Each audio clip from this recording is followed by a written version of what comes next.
Hey everyone, and welcome to a special episode of Key Gripe where I'm going to talk about the Oscars, the whitest show on television.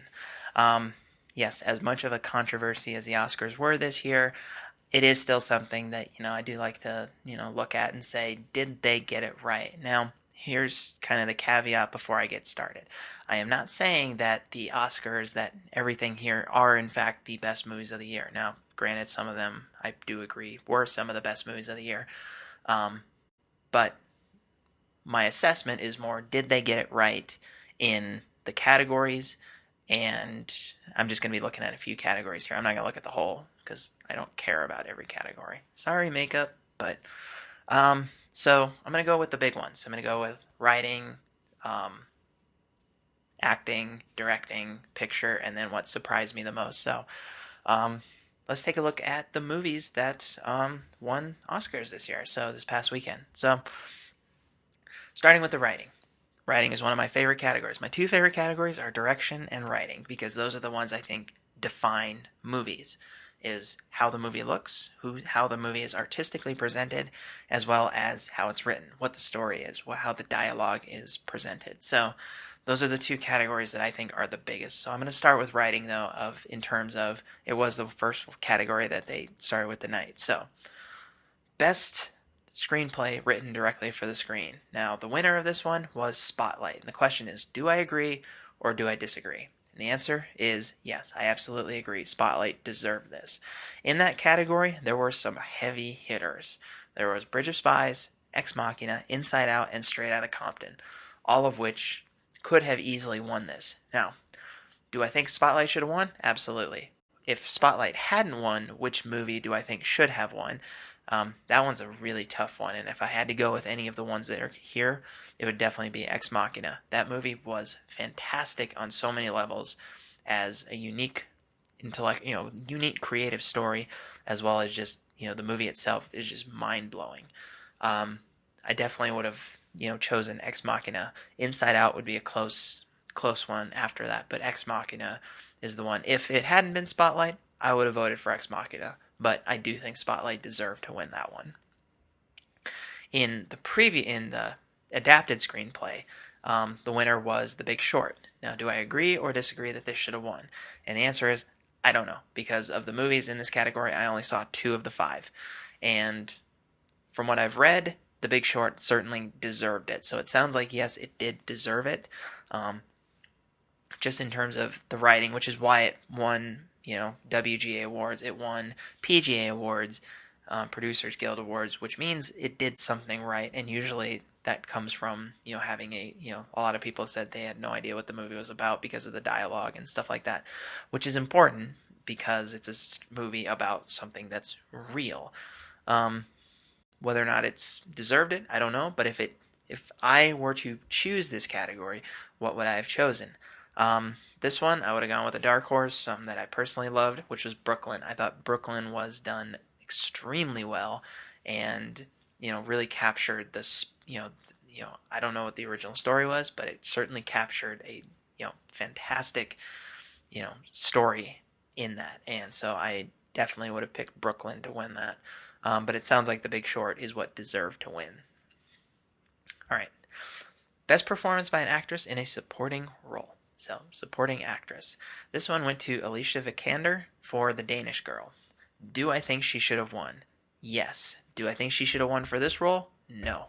She should have won for Ex Machina. For some reason, Ex Machina got completely ignored in this year. It won an Oscar, but it only got nominated for two. Ex Machina should have got nominated for a lot more than it did. And one of those roles, and one of those Oscar nominations should have been Alicia Vikander as supporting actress for Ex Machina. She nailed that role, and she did it. I mean, to play artificial intelligence with emotion the way that she did was fantastic. She did a really good job in The Danish Girl, don't get me wrong, but Ex Machina, she was phenomenal. So I think Alicia Vikander should have won an Oscar, but it should have been for it. She won it for the wrong movie. It should have been for Ex Machina, because The Danish Girl, it's a good movie, not a great movie, and her role is a little bit iffy to me, or at least it was when I saw the movie. So But in terms of the other actresses, if anybody else in this category should have won, um,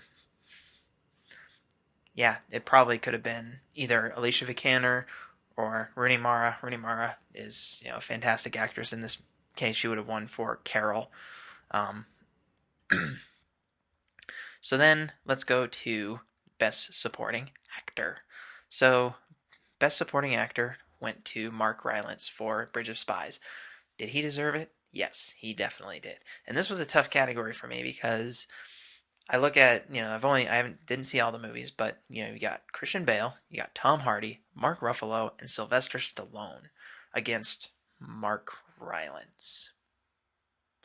But if you've seen Bridge of Spies, Mark Rylance is certainly he even with just one phrase, he really just kind of grabs at you. It's a very he plays that role extremely well. It's very understated, very subdued, but he plays it with good, really strong emotion, and you know, it's he just really did a great job. Now, if he hadn't won, who would I have picked? I probably would have picked Sylvester Stallone in this weird reason. I didn't even see Creed, but there's a weird reason I would have given it to Sylvester Stallone, is because he's a guy who, like his character in Creed, Rocky, he's a resilient person. And Sylvester Stallone is actually a pretty resilient actor. He's a smart guy. He's done a lot of amazing things over his career. But he always gets put into this category of, the Stallones of the world, like it's a bad thing. It's not a bad thing. Sylvester Stallone is a good actor who, some of his roles are cheesy and they're meant to be cheesy. But then there's other roles, like Rocky, which is this endearing character that, he was born to play that role. So I would have probably given it to him if not for Mark Rylance. Because, Mark Ruffalo, great job. Not sure if he deserved the Oscar for it. Tom Hardy, same thing. Good job. Just not sure if that one was even a surprise for him to be nominated. But, I mean, Tom Hardy's another actor that does, he's fantastic in just about everything he's in. All right. So, the winner for Best Animated Film went to Inside Out. This is one that I can't argue at all. Like, it was Inside Out's to lose, basically, from the get-go. And, I hadn't seen any of the other movies in that category, but it's hard for me to look at Inside Out and say that any other movie could have won this, because it is such an intelligent and amazing film that to ignore what it did just it subverted its own genre so amazingly well.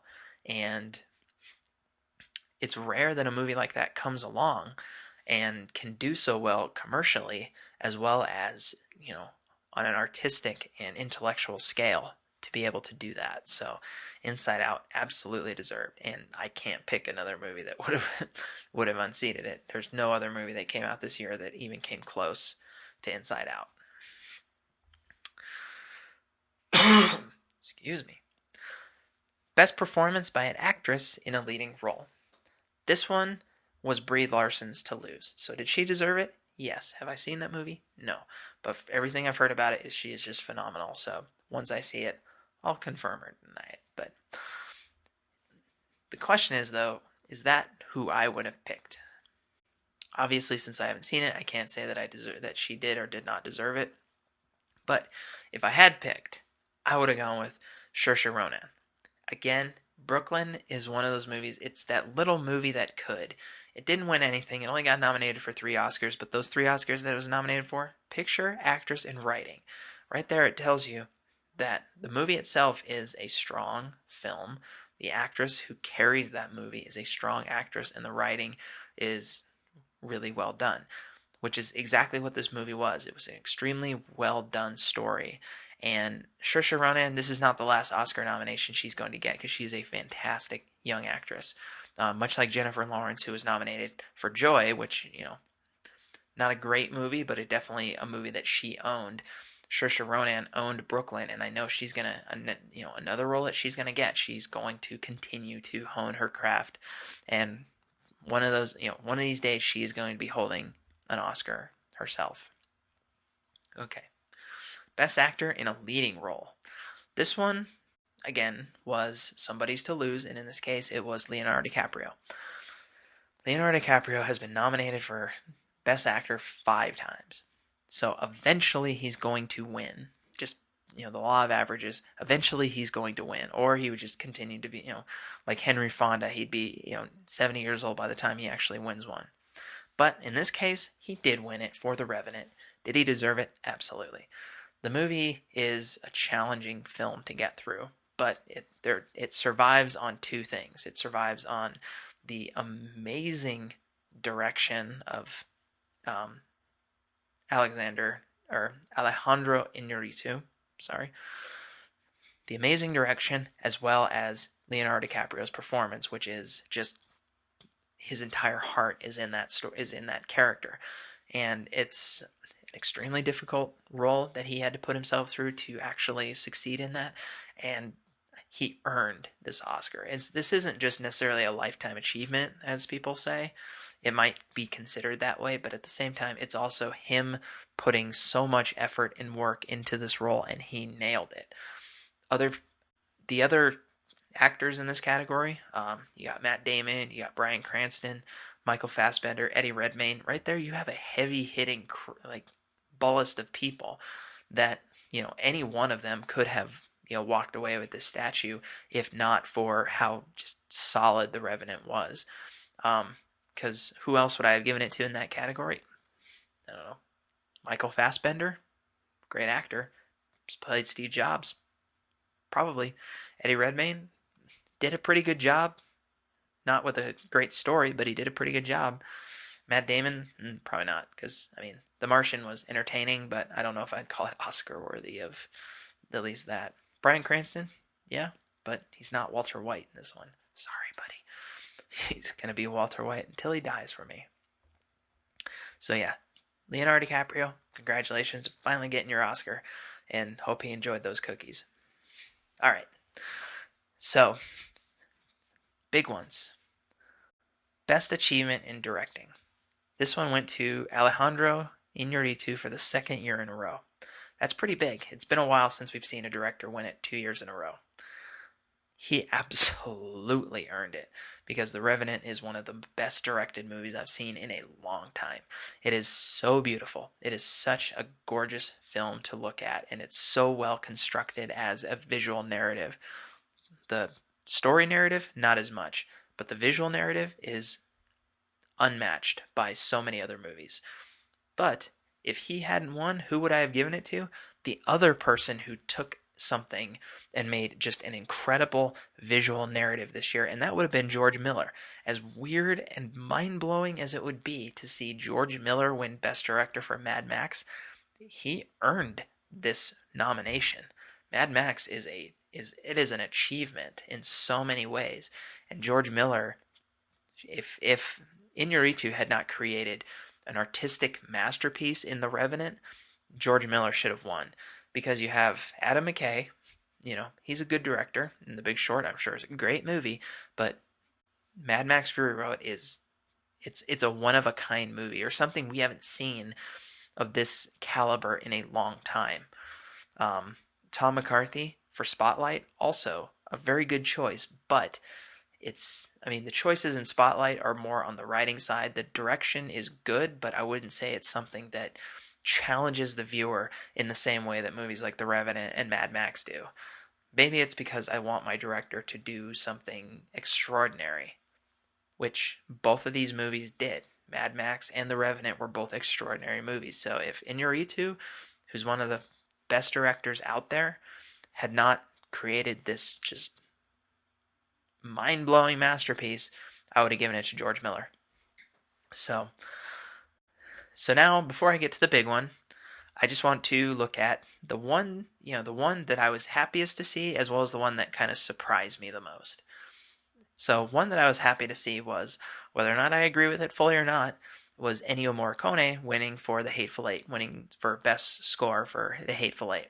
It's cool because he's one of the oldest people to win an Oscar like in a competitive category, which is awesome. At I think he's 87 years old or something, and he created a great score. A classic kind of Ennio Morricone score, which the only reason I'm big into that guy is because Quentin Tarantino has put so many of his songs into his movies. So I get all this exposure from Quentin Tarantino, and finally you have the marriage of the two, and it turned out really well, even if the movie itself was iffy. So that one I was really pleased to see.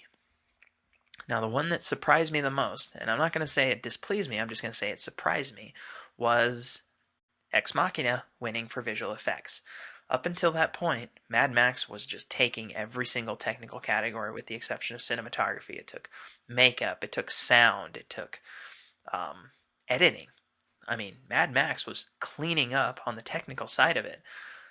And then you get to visual effects where it's like, okay, Mad Max did a lot of practical effects. It did a lot of, things that, we don't see a lot in movies anymore because everything is so dependent on CG.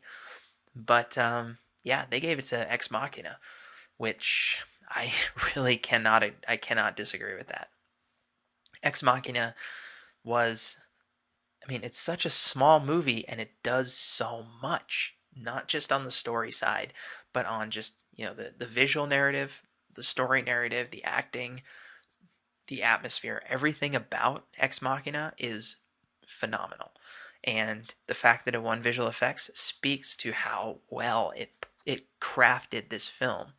Um, Alex Garland absolutely deserved to be nominated for Best Director, and such a shame that he was not. Um, I don't have enough time to talk about how amazing Ex Machina is. But that's the movie that I think should have absolutely been nominated. So if I had to say the biggest snub this year, aside from any sort of diversity, um, was Ex Machina not getting the credit it deserved. So, all right. Well, like I said, I'm not going to go through every category, so I might as well finish on top. Best Picture of the Year. So the movie that they picked as Best Picture was Spotlight. Do I agree with it? Absolutely. No question. Spotlight is the best movie I saw last year. It was something that did kind of the impossible, was take an extremely sensitive subject like, the sexual abuse in the Catholic Church in Boston, and take a very level-headed approach to it. Yes, there's a few moments in that movie that really do sort of get tense in terms of, the emotions of the characters and their connection to this event, but throughout the movie it's very level-headed. It doesn't get into like, I think in my review I talked about how it doesn't quite go to like the insider level of like intimidation and violence and stuff like that. It's something that was very much when you have journalism at its finest, this is what you get, is this investigation, this uncovering the story, turning over the stones and seeing what's underneath. Absolutely a fantastic movie and deserved every award that it's gotten up to this point. I think it deserved more, but in this case, Best Picture of the Year, absolutely. But if it had not won Best Picture, what would I have chosen? So my gut went to The Revenant, because The Revenant is kind of one of those movies that's just like Oscar bait movies. Same thing with The Big Short. Both of those are like Oscar bait movies. Mad Max, not Oscar bait, but to see that movie win would have been mind blowing. It would have been so cool to see Mad Max win Best Picture, but I think we all know that that was just not a reality. So the one that I would have loved to see win was, of course, the movie that is sort of my choked up favorite of the year, which was Brooklyn. It's that little movie that could, and I think when you have a movie that is solely like a character study, it's very difficult for that to overshadow a movie like The Revenant, or even Spotlight, which has a strong political message, whereas Brooklyn doesn't have a strong political message. It has an interesting immigrant message, but it's not one of these like super strong, like in your face kind of messages. But it certainly is one of those movies that it it works on every single level. And, you know, that's why I think it's one of the best movies I saw this year. Top three. But definitely Spotlight deserved to win Best Picture. So I absolutely agree with that. So even though the Oscars are not the greatest thing in the world and they aren't the end all be all of what's the best movie of the year, that's something that people individually can choose. Like, I'm sure my top five of the year is not the same as most everybody's top five, although there's a few of these movies that certainly fall into that category, including Spotlight, Brooklyn, and Mad Max. All three of those are in my top five because all three of those are fantastic movies. But what isn't in there, or what also would fall into that category, is Inside Out and Ex Machina. Those are the movies that absolutely blew my mind this year. And luckily, one of them won Best Picture, and the other ones did pretty well on their own. So, good year for movies, I'd say. And I'm going to go see some of the other ones that I didn't see. So, all right, thanks for watching this special episode of Key Gripe, and I will see you next time.